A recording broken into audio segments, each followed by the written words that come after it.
ನಮಸ್ತೆ. ಬನ್ನಿ ಇವತ್ತು ನಮ್ಮ ಪಯಣ ಎಲ್ಲಿಗೆ ಅಂತ ನೋಡೋಣ.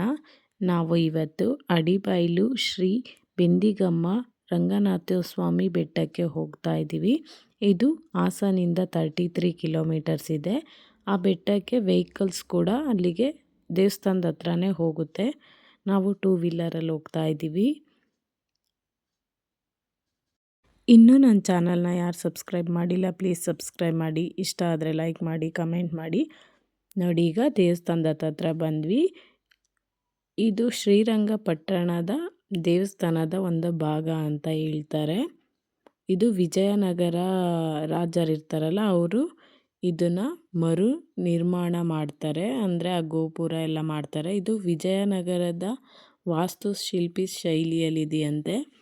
ದೇವಸ್ಥಾನ ಮತ್ತು ದೇವ್ರನ್ನ ನೋಡೋಕ್ಕೆ ತುಂಬಾ ಖುಷಿಯಾಗುತ್ತೆ. ಇಲ್ಲೊಂದು ಟ್ಯಾಪ್ ಇದೆ, ಕಾಲು ತೊಳ್ಕೊಂಡು ದೇವಸ್ಥಾನದೊಳಗಡೆ ಹೋಗ್ತಾ ಇದ್ದೀವಿ. ನೋಡಿ, ಇದೇ ದೇವಸ್ಥಾನ. ಇಲ್ಲಿ ಆನೆಗಳು ಬರುತ್ತಂತೆ 5 o'clock ಮೇಲೆ ಹೇಳ್ತಾ ಇದ್ದು ಪೂಜಾರವರು. ಈಗ ನಾವು ದೇವಸ್ಥಾನದೊಳಗಡೆ ಹೋಗ್ತಾ ಇದ್ದೀವಿ. ದೇವಸ್ಥಾನದೊಳಗಡೆ ಹೋದಾಗ ನಮಗೆ ಹಣೆಗೆ ಒಂದು ತಿಲಕ ಇಡ್ತಾರೆ. ನೋಡಿ, ಶ್ರೀರಂಗನಾಥ ಸ್ವಾಮಿ.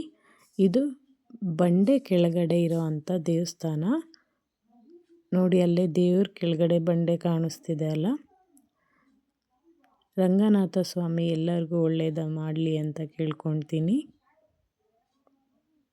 ದೇವ್ರು ನೋಡೋಕ್ಕೆ ಒಂದು ಖುಷಿ ಆಗ್ತಿತ್ತು. ಮತ್ತು ಆ ದೇವಸ್ಥಾನಕ್ಕೆ ಬಂದರೆ ನೀವು ನಂಬಲ್ಲ, ತುಂಬ ಚೆನ್ನಾಗಿ ಅನಿಸುತ್ತೆ. ನೇಚರ್ ಅಷ್ಟು ಚೆನ್ನಾಗಿದೆ. ಬಂದು ಒಂದು ಸಲ ವಿಸಿಟ್ ಮಾಡಿ ನೋಡಿ ಹೇಗಿದೆ ಅಂತ. ನೋಡಿ, ತೋರಿಸ್ತೀನಿ. ಹೇಮಾವತಿ ಡ್ಯಾಮಿಂದು ಹಿನ್ನೀರು ಕಾಣಿಸುತ್ತೆ. ಮತ್ತು ಬೆಟ್ಟ, ಗುಡ್ಡ, ಕಾಡು ನೋಡೋಕ್ಕೆ ಒಂದು ಖುಷಿ ಆಗುತ್ತೆ. ಮನಸ್ಸಲ್ಲಿ ಏನೇ ಬೇಜಾರಿದ್ರು ಇಲ್ಲಿ ಬಂದುಬಿಟ್ಟು ಒಂದು ಅರ್ಧ ಗಂಟೆ ಟೈಮ್ ಸ್ಪೆಂಡ್ ಮಾಡಿದ್ರೆ ತುಂಬಾ ಖುಷಿ ಅನಿಸುತ್ತೆ.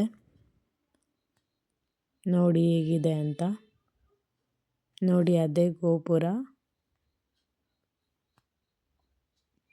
ವಿಜಯನಗರ ರಾಜರು ಇದಕ್ಕೆ ಕೊಡುಗೆ ಕೊಟ್ಟಿದ್ರು ಅಂತ ಹೇಳ್ತಾರೆ. ಹಾಗೆ ತುಂಬಾ ಚೆನ್ನಾಗಿತ್ತು ದೇವಸ್ಥಾನ, ದೇವರು ಮತ್ತು ಸುತ್ತಮುತ್ತ ಪರಿಸರ ನೋಡೋಕ್ಕೆ 2 ಕಣ್ಣು ಸಾಲದು ಅಂತ ಹೇಳ್ಬೋದು.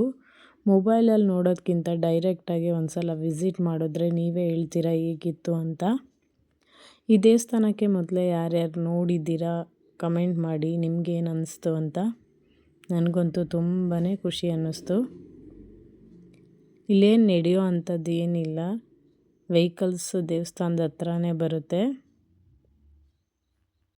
ನಾವು ದೇವಸ್ಥಾನ ಎಲ್ಲ ನೋಡ್ಕೊಂಡು ಹಾಗೆ ಕೆಳಗಡೆ ಬರ್ತಾಯಿದ್ವಿ. ಕೆಳಗಡೆ ಬರ್ತಾ ಬರ್ತಾ ನೇಚರ್ ನೋಡೋಕ್ಕೆ ಒಂದು ತುಂಬಾ ಖುಷಿ ಅನ್ನಿಸ್ತಿತ್ತು. ನೋಡಿ, ಸುತ್ತಮುತ್ತ ಮರಗಳು ಹೇಗಿದೆ ಅಂತ. ಕಾಫಿ ತೋಟ. ಮತ್ತು ಇಲ್ಲಿ ಕಾಲ್ನಡಿಗೆಯಿಂದ ಹೋಗ್ಬೋದು. ಅಲ್ಲಿ 2.5 ಕಿಲೋಮೀಟರ್ಸ್ ಆಗುತ್ತಂತೆ. ನಾವೀಗ ಮೇನ್ ರೋಡಿಗೆ ಕನೆಕ್ಟ್ ಆದ್ವಿ. ನೋಡಿ, ಮನೆ ಹತ್ರ ಬಂದ್ವಿ.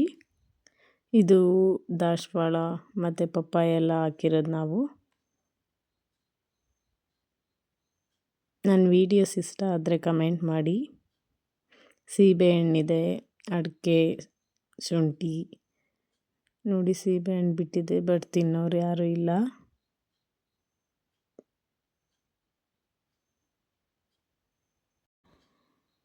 Thank you for watching.